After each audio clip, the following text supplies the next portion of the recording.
Entonces vamos a continuar.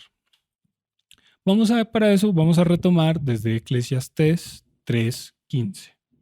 Eclesiastés 3:15, en la traducción de la Reina Valera, nos dice una de las cosas que, que podríamos entender de este versículo, que dice: aquello que fue, ya es, y lo que ha de ser, fue ya. Y Dios restaura lo que pasó. Como les decía alguna vez, hay una traducción que trata de ser un poquito más literal, aunque es que esto de traducir es difícil. Mucha gente se preguntará qué traducción de la Biblia es la mejor o cuál es la indicada. Y la verdad es que no hay una buena, no hay una indicada, no hay una perfecta, no hay una que diga, es que esta es la que mejor puede tener o en la que mejor se puede basar. Porque es que hay un dicho y es que el que traduce traiciona. ¿Por qué? Porque no es posible del todo transmitir lo que el autor quiso decir desde ese idioma al que voy a traducir. No es del todo posible. ¿Mm? Y hay expresiones que no puedo traducir.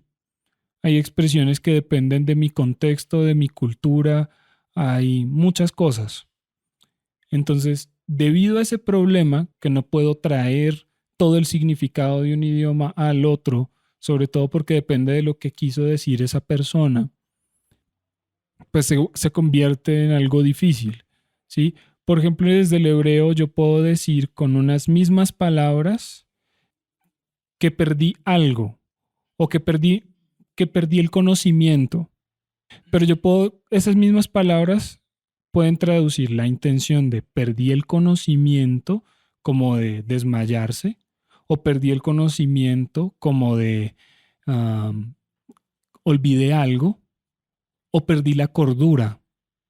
Y son tres cosas distintas, pero están las mismas palabras. Entonces el que traduce tiene que intentar como dilucidar qué fue lo que se quiso decir y luego eso es lo que plasma. Así que lo que tenemos es el resultado de la interpretación de alguien de ese texto. Entonces vamos a perder un poquito de las muchas cosas que pueden haber en el texto en hebreo o en los textos como se escribieron por ese problema. Entonces, en otra traducción dice, y Dios busca por el perseguido. En ese pedacito donde dice, y Dios restaura lo que pasó, traduce, y Dios busca por el perseguido, lo que significa que Dios es el que se encarga de vengar eso, o Dios se encarga de retribuir. Entonces vamos a ir un momentico a Deuteronomio 32.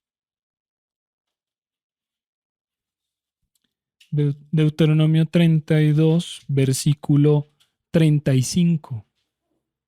Y les voy a decir quién es el que venga las cosas. Deuteronomio 32, 35 dice, mía es la venganza y la retribución. A su tiempo su pie resbalará, porque el día de su aflicción está cercano y lo que les está preparado se apresura. De Dios es la venganza. Él se encarga de retribuir por las acciones de las personas. De Él está el vengar algo. Yo creo que ustedes mismos han leído muchas veces en Romanos. ¿Sí se acuerdan? ¿Saben qué es lo que voy a citar?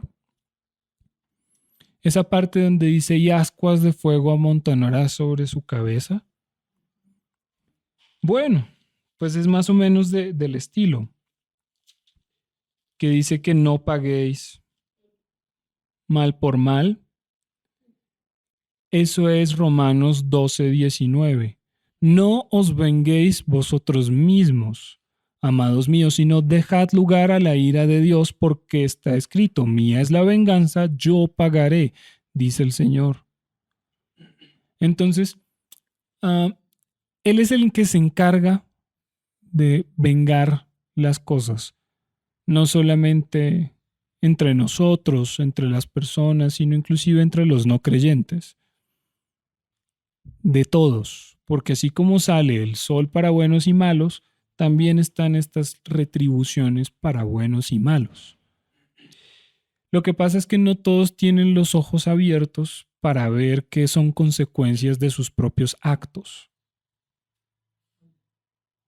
Como no todos pueden ver lo que está sucediendo o entender por qué les está pasando ciertas cosas en su vida, entonces solamente determinan que es porque sí, porque me pasó, porque ya. Cuando está escrito que todos los cabellos de nuestra cabeza están contados. Eso significa que nada pasa sin que Él lo quiera. Vamos a encontrar muchos versículos, muchos, que ahora son difíciles de detallar todos, donde dice que Dios es el que hace lo malo y lo bueno, que Dios es el que hace la paz y hace la guerra. O él mismo dice en la traducción de Reina Valera que yo soy el que hago la paz o traigo la calamidad. Entonces las cosas no pasan porque sí. Por ejemplo, en Éxodo 15, cuando encuentran el pedacito de cuando están en las aguas de Marra, las aguas amargas, él les dice, yo soy Dios tu sanador, pero antes les ha dicho, si ustedes me obedecen, no pondré ninguna de las enfermedades que puse contra Egipto en ustedes. Eso nos está dejando entender que las enfermedades no vienen porque sí. Si ustedes me obedecen, no pondré las enfermedades en ustedes. Significa que las enfermedades son consecuencia de algo, no están porque así es la vida. Lo que pasa es que determinar todos esos detalles no nos compete a nosotros. Poder tener una lectura precisa de por qué pasa algo es muy difícil y a veces simplemente no lo vamos a ver. Vamos a ir un momentico al libro de Lamentaciones en el capítulo 3 y este es uno de los versículos que les digo que, porque hay muchos, donde dice que Dios es el que se encarga de hacer esas cosas buenas o malas en nuestra vida. En el capítulo 3, en el versículo 37, que dice, ¿quién será aquel que diga que sucedió algo que el Señor no mandó? ¿De la boca del Altísimo no sale lo malo y lo bueno? ¿Por qué se lamenta el hombre viviente? Laméntese el hombre en su pecado. Esto lo que nos está diciendo es que nada pasa sin que Él lo quiera. Nada, sin que Él no lo haya determinado. Y nos dice, además, que de la boca del Altísimo no sale lo malo y lo bueno. Job también nos dice, ¿recibiremos lo bueno y no lo malo de parte del Señor? Entonces, todas las situaciones en nuestra vida son consecuencia de algo, una decisión que tomamos, consciente o inconscientemente. Lo que pasa es que vivimos la mayor parte de nuestras vidas en un estado inconsciente, en que solo hacemos por hacer. No sabemos realmente ni lo que hacemos. No entendemos el trasfondo de nuestras acciones. Por ejemplo, el dar dinero en ciertos contextos es una transferencia o una aprobación de autoridad. Cuando yo doy diezmos, estoy sometiéndome a las cabezas de esa iglesia en las que estoy dando el diezmo. Por eso no es buena idea entregar los diezmos en una iglesia y en otra y en otra. Porque estoy siendo rebelde al resto de las demás a las que entregué antes. Y porque no me estoy sometiendo a uno en particular. Y la vaina es que no pueden reinar todos, o no pueden dirigir todos, o no pueden estar en cabeza todos. Entonces, cuando tengo muchas cabezas, pues también tengo muchas direcciones y por lo tanto tengo mucha confusión. Cuando yo entrego diezmos, estoy dándole, mm, entregándole la autoridad a alguien. Cuando yo voy a algún lugar donde me están cobrando la entrada, estoy transfiriéndole parte de mi sustento a ese alguien. Le estoy dando una autoridad sobre mi sustento. Por eso tenemos que pensar bien en dónde estamos poniendo el dinero. Porque significa que estoy poniendo el sustento que Dios me da en ese lugar, en esa persona. El dinero es una transferencia de autoridad. También tenemos que pensar de dónde recibimos el dinero. Si es dinero mal habido, estamos recibiendo de ahí. Por lo tanto, esa fuente se contamina. Nosotros nos contaminamos con ella. El dar dinero es una transferencia de autoridad. El recibir dinero es cambiar la fuente de la que recibo. Entonces, si esos dineros son mal habidos o tienen una procedencia que no es de parte de Dios, y no significa que sean malos, no significa que su origen sea de robo o su origen sea de, no sé, de malos negocios o de lo que sea. De todas maneras, estoy aceptando a eso en particular como mi fuente. Y ya mi fuente no será Dios. Por lo tanto, mi sustento cambia. Y mi sustento entonces será limitado porque mi fuente es limitada. Por eso tenemos que vigilar muy bien nuestros actos, porque lo que hagamos hoy tendrá consecuencias en el futuro, lo que parece lógico, ¿sí? Pero esto tiene un trasfondo más grande de lo que sabemos, porque todo lo que hacemos tiene un paralelo en el mundo espiritual. Entonces muchas veces vamos a un lugar, a un concierto. Por ejemplo, cuando estas personas que asisten a estos conciertos de música electrónica, de músicas, ¿sí? Donde podemos ver en el mismo escenario cuál es el ambiente en el que están, donde podemos ver bailarinas semidesnudas en los diferentes lugares. Generalmente la gente está muy drogada, ¿sí? O sea, podemos ver lo que está ocurriendo ahí y pagamos una entrada en ese lugar, estamos cediendo de nuestra autoridad, de nuestro sustento ahí. Estoy haciendo una transferencia de autoridad y le estoy permitiendo que eso me afecte directamente. Lo mismo sucede con el resto de cosas. Por eso tenemos que pensar muy bien dónde estamos y qué estamos haciendo. Porque lo que haga hoy tendrá resultados mañana. ¿Qué le estoy permitiendo a las personas que están a mi lado hacer conmigo? ¿O qué estoy haciendo yo con las personas? Porque en la medida que yo dé, en la medida que yo quite, en la medida en la que yo haga, eso mismo voy a recibir. Eso era lo que estábamos hablando en la reunión pasada. ¿Sí? Eso está escrito por todo lado. Lo vimos en Mateo 7, ¿se acuerdan? Vamos a ir un momentico a Mateo 7 como para refrescar eso. Que en palabras de Jesús, en capítulo 7, versículo 12, dice, así que todas las cosas que queráis que los hombres hagan con vosotros, así también haced vosotros con ellos, porque esto es la ley y los profetas. Es decir, todo lo que nos dejaron escrito, absolutamente todo, nos está hablando de una ley de retribución, de que si yo hago, si yo doy, eso mismo voy a recibir, no importa lo que dé. Si doy amargura, voy a recibir amargura. Si doy alegría, voy a recibir alegría. Es así de sencillo. Y eso también lo vamos a ver, está escrito, es que lo van a ver escrito en todo lado. Vamos un momentico a Marcos 4.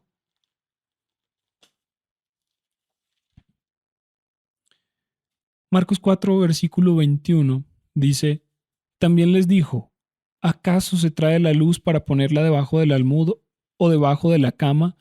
¿No es para ponerla en el candelero? Porque no hay nada oculto que no haya de ser manifestado, ni escondido que no haya de salir a luz. Si alguno tiene oídos para oír, oiga.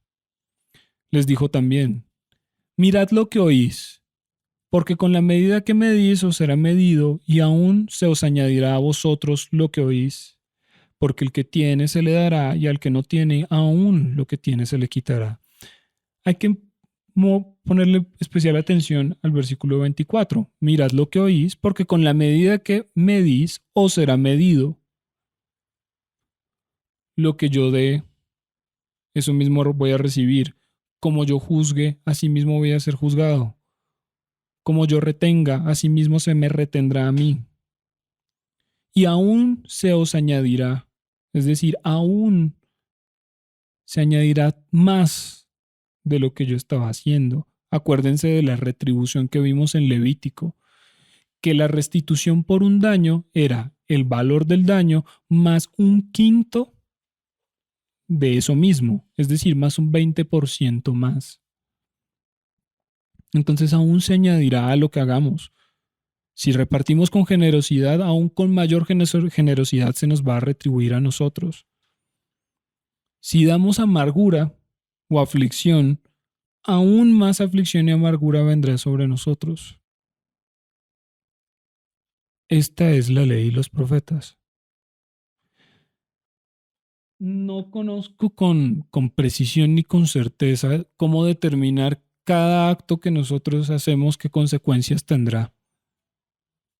Eso es algo que no podemos entender. Inclusive ahora mismo se me ocurre, podemos ir a Eclesiastés 3 de nuevo, pero, pero esta vez vamos a ir un poquito antes para que veamos eso que estoy diciendo. Antecitos del 15, vamos a leer desde el 10, que dice, yo he visto el trabajo que Dios ha dado a los hijos de los hombres para que se ocupen en él. Todo lo hizo hermoso en su tiempo y ha puesto eternidad en el corazón de ellos, sin que alcance el hombre a entender la obra que ha hecho Dios desde el principio hasta el fin.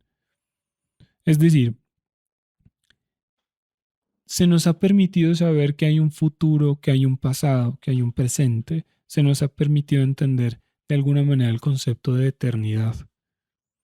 Y aún así no alcanzamos a entender cuál es la obra de Dios, porque la obra de Dios es una sola, no es el pedacito que vimos hoy. Ese pedacito hace parte de algo muy grande que trasciende del pasado al futuro.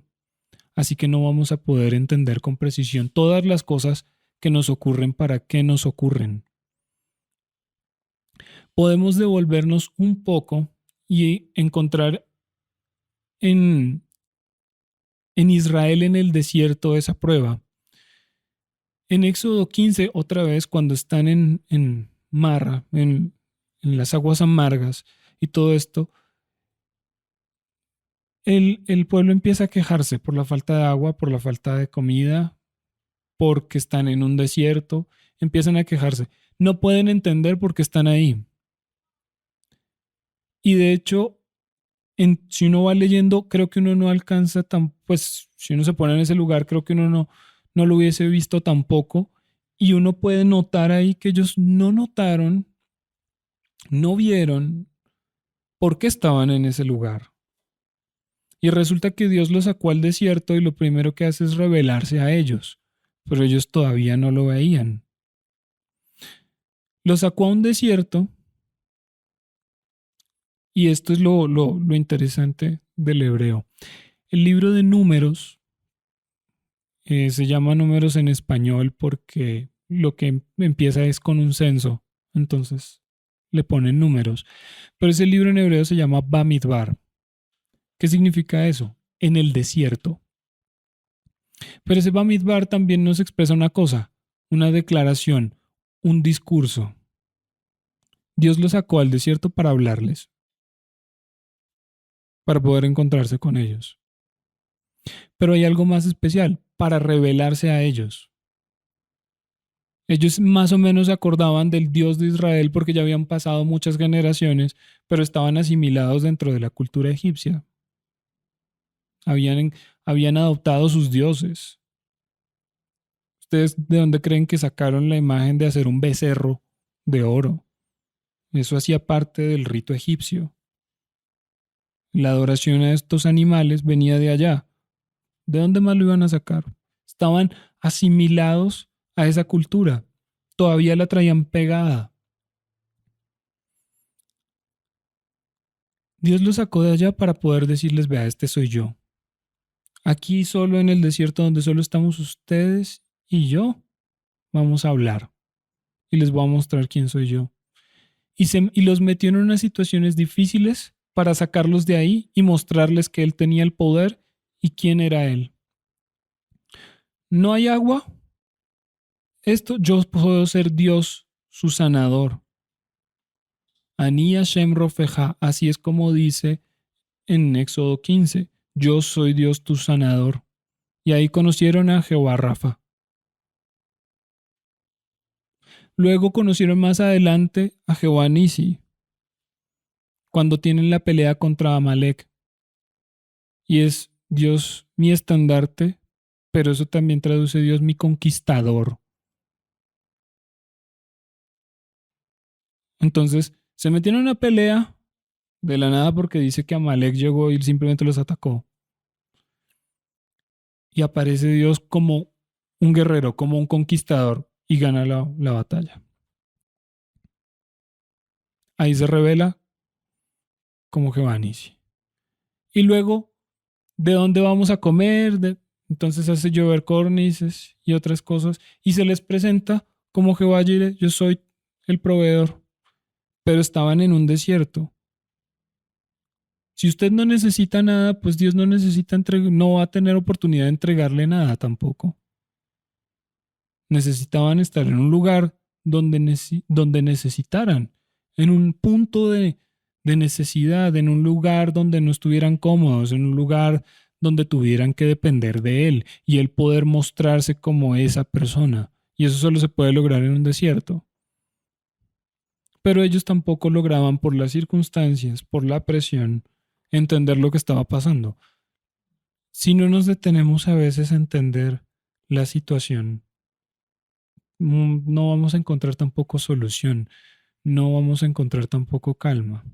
Eso es algo muy difícil de lograr, muy difícil de lograr. Estar en calma en una situación en la que solo parece haber mucha presión es muy difícil de lograr. O sea, ¿para qué vamos a decir otra cosa? Pero estamos hablando de esto para que todos intentemos en la medida que mejor podamos encontrar esos momentos de escuchar a Dios. El pueblo de Israel no escuchaba la voz de Dios, decía por la opresión, por la carga de trabajo que había. Ya lo habíamos hablado una vez.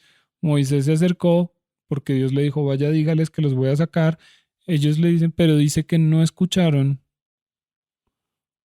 por la cantidad de trabajo que tenían encima, por el dolor, por la opresión, por todo lo que sentían. Si ellos no se calmaban, simplemente no escuchaban.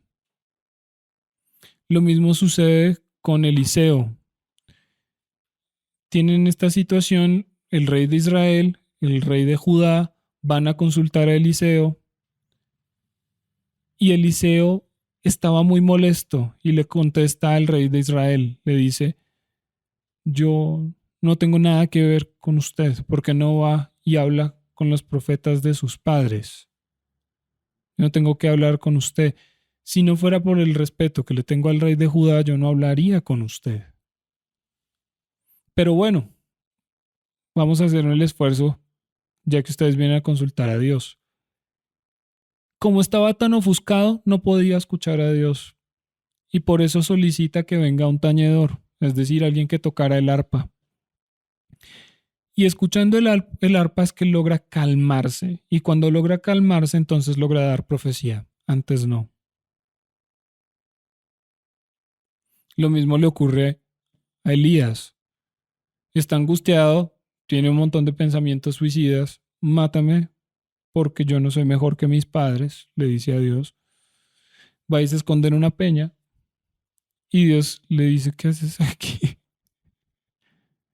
Y lo primero que sucede es que dice que vino un viento, pero Dios no estaba en el viento, un fuego, pero Dios no estaba en el fuego, un movimiento de tierra, pero no estaba ahí, un montón de ruido y Dios no estaba ahí. Y luego dice, y después había un silencio apacible. Ahí en la Reina Valera dice silbido apacible. Un silencio apacible. Y ahí estaba Dios, en la calma. Y ahí fue donde Eliseo pudo hablar con Dios, solo en la calma, no en el anterior ruido.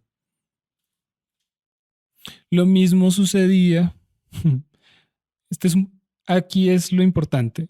Vamos a ir un momentico al Salmo 65.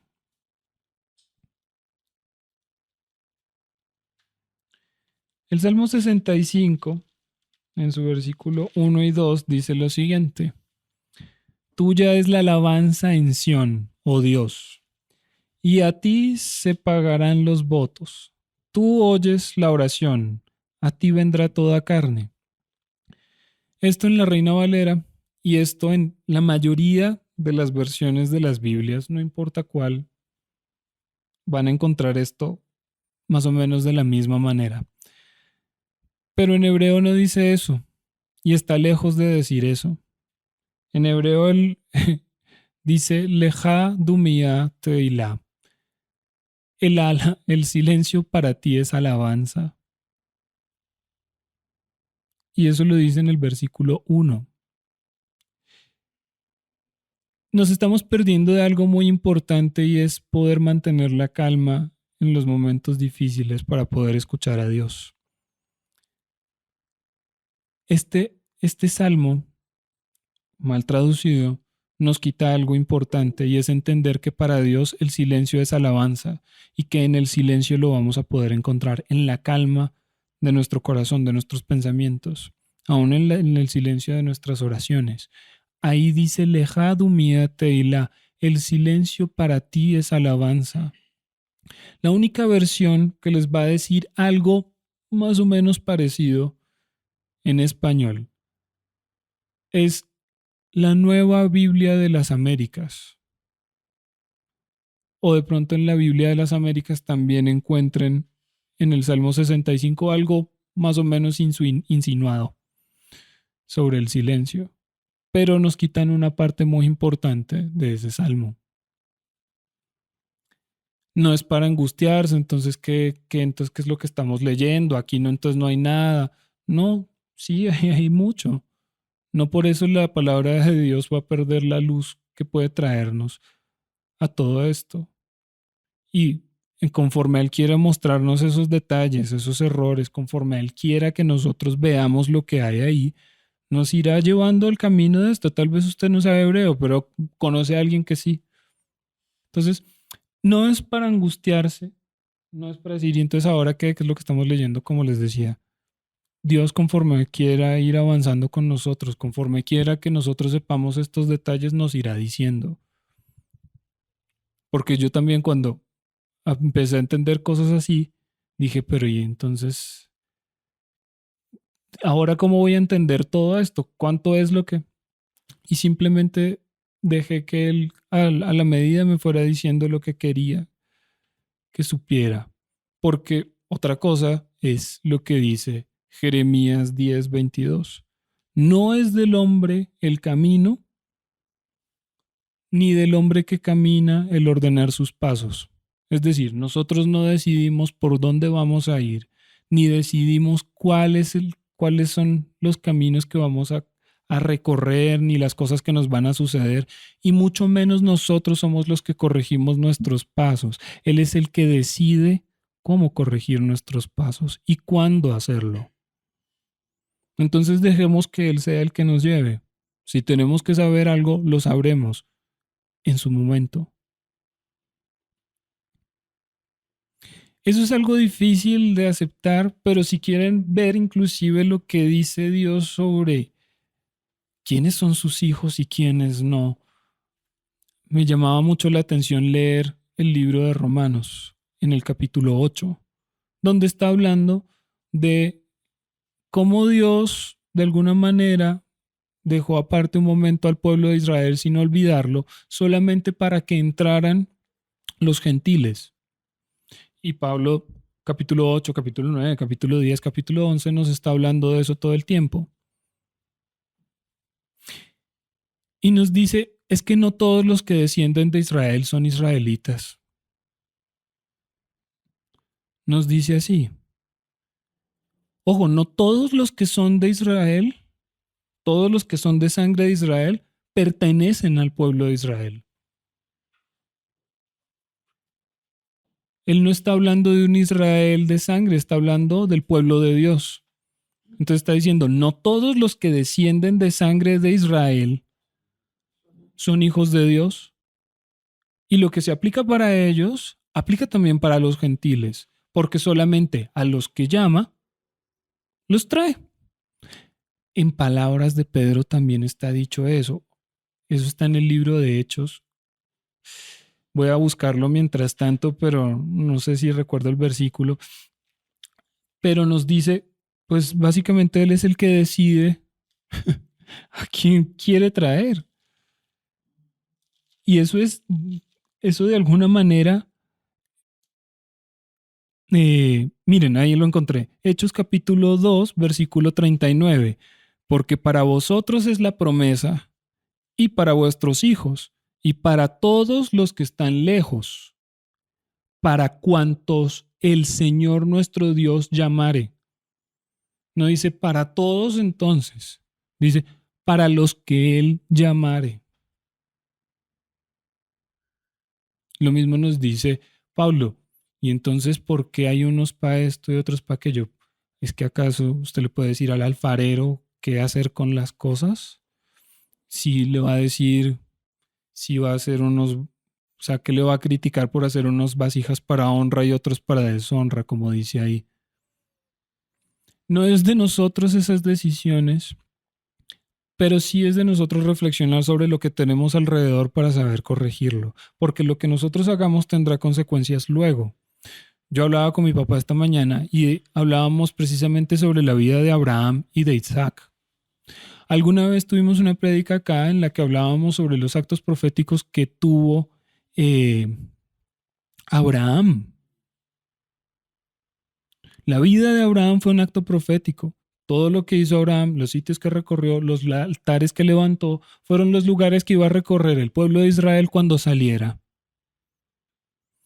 Y lo que sucedió con él en Egipto fue lo mismo que sucedió con el pueblo de Israel cuando salió. Todo era una representación, un acto profético.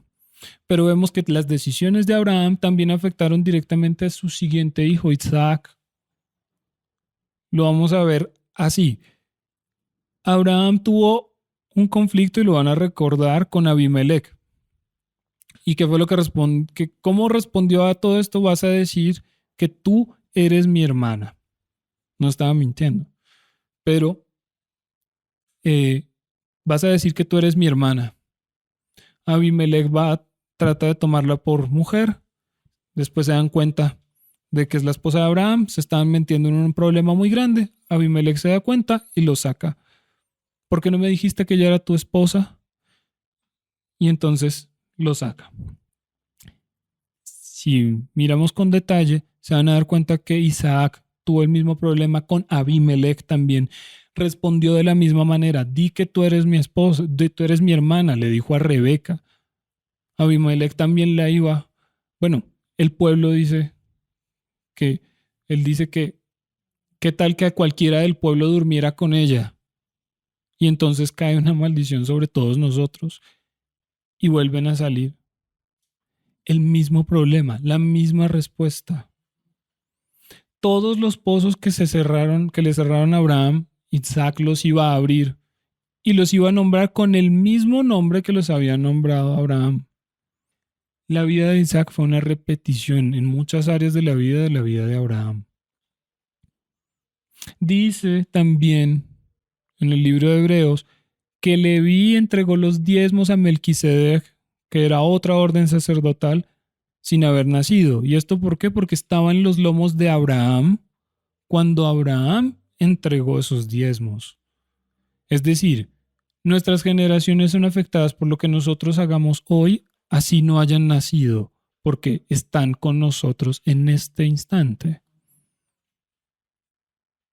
Todo lo que nosotros hagamos tiene consecuencias para nosotros y para nuestros hijos.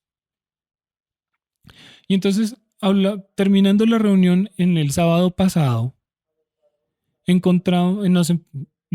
pasó lo mismo con algunas personas que pasó conmigo cuando yo entendí el tema y fue, no tenemos escapatoria.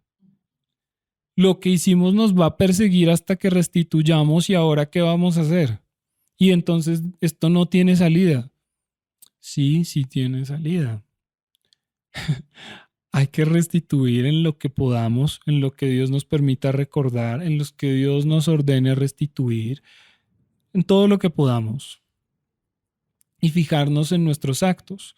Y además hay una solución a esto.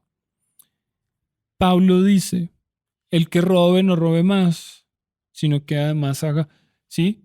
Deje de hacer lo malo, pero no solo deje de hacer lo malo, sino que ahora haga lo bueno, ¿sí? Eso de hacer ahora lo bueno va a servir como restitución de lo malo que se ha hecho. Va a servir como pago, ¿sí? Esa es la manera de restituir, inclusive en cosas que nosotros no nos damos cuenta. A veces Dios cambia nuestras actitudes y nos vuelve generosos o nos vuelve servidores, no solamente porque nos quiere así a todos si fuese posible, sino porque a veces nosotros tenemos que restituir el servicio que nunca dimos, la generosidad a la que nunca nos abrimos. Y así con muchas cosas. Esta es la manera en la que se pagan esas cosas. Y si podemos pagar, restituir directamente a la persona afectada, en el área afectada y demás cosas, mejor. Pero muchas veces vamos a restituir muchas cosas que hicimos a través de hacer ahora las cosas buenas que nunca hicimos.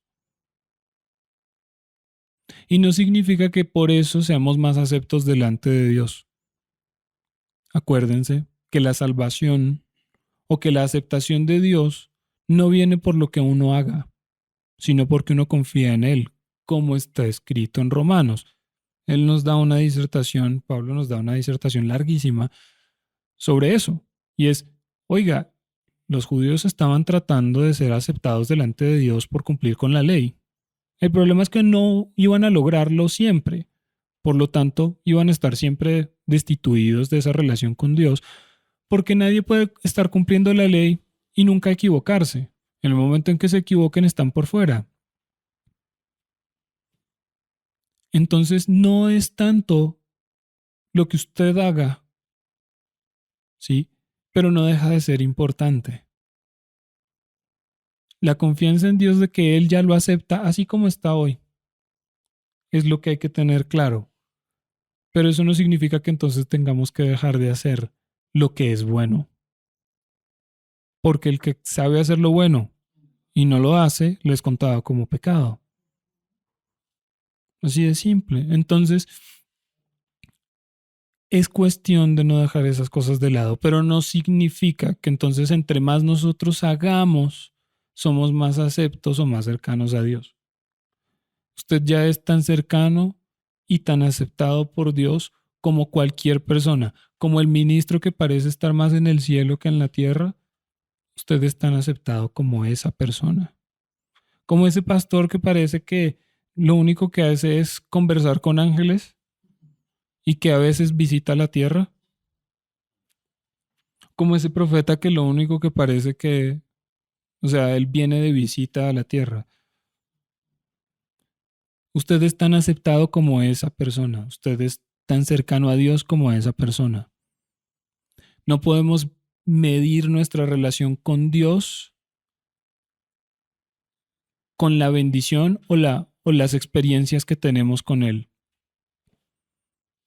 No podemos pensar que Dios está lejos de nosotros solo porque no somos prósperos. Como no estamos dañados, no estamos pues sentados en una rume de plata, entonces Dios está lejos de mí porque no me ha prosperado o porque no me ha sanado o porque no tal cosa.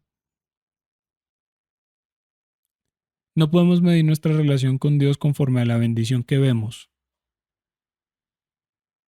No podemos pensar que Dios no nos acepta si es que si estamos enfermos o si o si estamos escasos de dinero o si estamos con problemas. No significa que Dios no está o que Dios no nos acepta. No midamos nuestra relación con Dios por la bendición que podemos ver, porque no traduce nada de las cosas.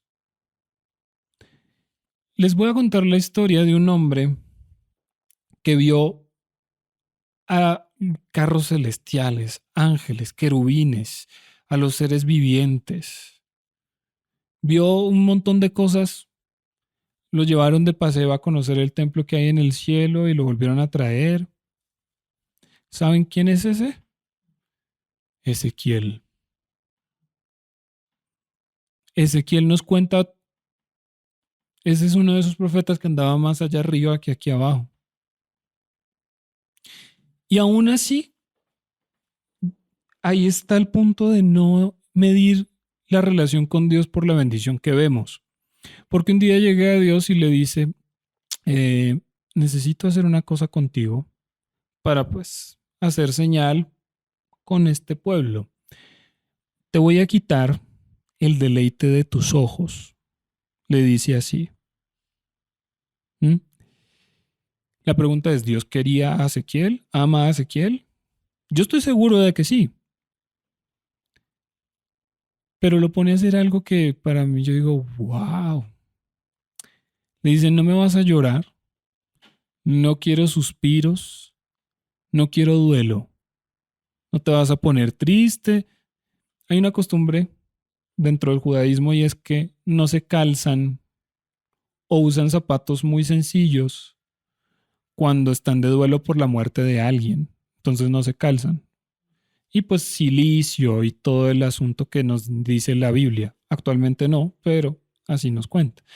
Y se rapaban la cabeza, en fin. Y Ezequiel le dice, te vas a poner el calzado en tus pies, te vas a arreglar como todos los días, te vas a arreglar el pelo, no te vas a rapar, no quiero lágrimas, no quiero suspiros, no quiero quejas, calladito, como si nada hubiera pasado, y te voy a quitar el deleite de tus ojos. Se murió la esposa, y era para hacer una señal. ¿Se imaginan qué pensar, qué uno como Ezequiel que dice? No, pues si este es el Dios que de verdad me ama, ¿dónde estamos? Y le dice, te voy a quitar el deleite de tus ojos. ¿Se imaginan cuánto la amaba Ezequiel para que Dios le diga, te voy a quitar el deleite de tus ojos? Y le dice, no me vas a llorar, cuidadito con derramarme una lágrima. Y la gente le pregunta a Ezequiel, bueno, ¿y nos vas a explicar qué significa esto que estaba pasando? Porque eso era para hacer una señal. Y además él tenía que ir a salir a decirles qué significaba la muerte de su esposa. Porque Dios hacía esto con los profetas. Los ponía a hacer cosas raras para que les dijera a la gente, esto que estoy haciendo es un simbolismo de lo que Dios va a hacer. Y el tener que salir y decir, bueno, la muerte de mi esposa es que van a arrasar con todo esto de verdad. Y explicarles y la gente preguntarle una y otra vez y él recordar, sí, ya sé que se murió mi esposa y esto significa esto y a cuanto pasara volver a decirle lo mismo, pero cuidadito con llorar, porque les voy a destruir el templo, le decía Dios. Voy a arrasar con ese lugar y va a pasar lo mismo, no van a tener tiempo ni de llorar por eso. Y entonces por eso le pasó esto a Ezequiel. Y entonces vamos a medir la relación con Dios por la bendición que vemos No se puede, no se puede, porque como le decía a mi mamá ayer, las, las cosas, o sea, estar con Dios no significa que nunca nos va a pasar nada malo.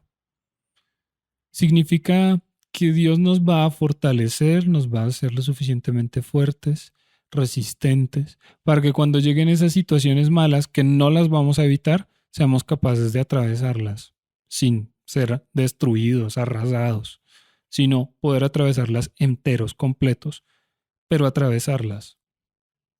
No es que, como ahora tengo a Dios entre los que me ayudan, como dice el Salmo 118, entonces ahora no me pasa nada, soy intocable. De ahora en adelante nos movemos en helicóptero y andamos con guardaespaldas celestiales y nada me toca, nada me... No, soy indestructible. Todo lo contrario. Todo lo contrario. Entonces, hay que entender estas cosas y hay que entender lo que nosotros hacemos en medio de esas cosas. Entender que cuando hay escasez, lo que mejor puede ocurrir es que Dios se revele a nosotros como proveedor. Que cuando hay problemas, lo siguiente que va a pasar es que Dios se va a revelar como a nosotros, como el que soluciona ese problema. Y vamos a conocer otra faceta de Dios, porque de otra manera no lo podríamos conocer de esa manera. Esta es la forma en la que Dios decidió mostrarse. Y es difícil. Ahora se me viene a la cabeza ese momento donde dice que Él descendió al monte Sinaí envuelto en oscuridad en una nube. Está oculto. Y para que Él se revele tienen que pasar cosas para que Él se muestre. Y eso es lo difícil de todo eso. Pero de otra manera no lo vamos a conocer. No vamos a conocer nuevas facetas de Él ni nuevas cosas de Él si no pasan ciertas situaciones. Yo soy Dios tu ayudador. Sí, pero yo en este momento no necesito ayuda. Ah, bueno, entonces paso más tarde cuando sí necesites ayuda. Yo soy Dios tu sanador, pero aquí no hay nadie enfermo. Ah, qué pena. Pues cuando estén enfermos sí volvemos. ¿Entienden cómo funciona? Es así, no hay de otra. Entonces, no entendemos si muchas de las cosas son resultado de lo que hacemos o son resultado de que Dios disponga un escenario para poder revelarse o es una mezcla de ambas y quizás nunca podamos saberlo con precisión, pero tenemos que estar al menos dispuestos a poder verlo en medio de la situación. Y eso es lo difícil. Pero a medida que vayamos superando obstáculos se va haciendo más fácil cada vez. Lo que pasa es que hoy duele, hoy es difícil, hoy gritamos un rato antes de entrar al odontólogo. Lo mismo sucede aquí. Estamos en un mes muy importante, el mes de Iyar, y esto lo voy a decir para cerrar. Después para continuar el tema, hablaremos ya concretamente de los sacrificios, las restituciones y un conflicto que pretendía que lo tocáramos hoy, pero como les dije, yo sabía de qué iba a hablar, pero no de qué iba a hablar. Está... es como, bueno,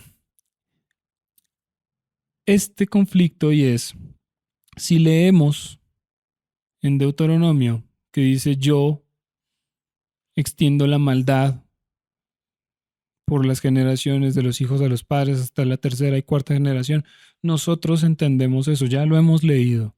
Sí, son las maldiciones generacionales y la extensión de pecados, la iniquidad y demás cosas, ¿verdad? Pero Jeremías 31:27 dice, el alma que pecare morirá, y cada uno morirá por su propio pecado. Y les dice, este dicho de, los padres comieron las uvas agrias y los hijos tienen la dentera, es decir, los padres hicieron esto y el resultado está en los hijos. Dice, ya no se dirá más. Entonces, ¿por dónde va eso? Ezequiel 18 dice lo mismo y nos pone ejemplos. Y dice, si el padre es bueno y el hijo es malo, el hijo paga por lo suyo. Si el padre es malo y el hijo resulta siendo bueno, el hijo paga por lo que él haga y el padre por lo que él haga. Y entonces, no, de una vez les adelanto, parece contradictorio, pero no lo es. Pero se los voy a dejar para que también hagan un trabajo de estudio.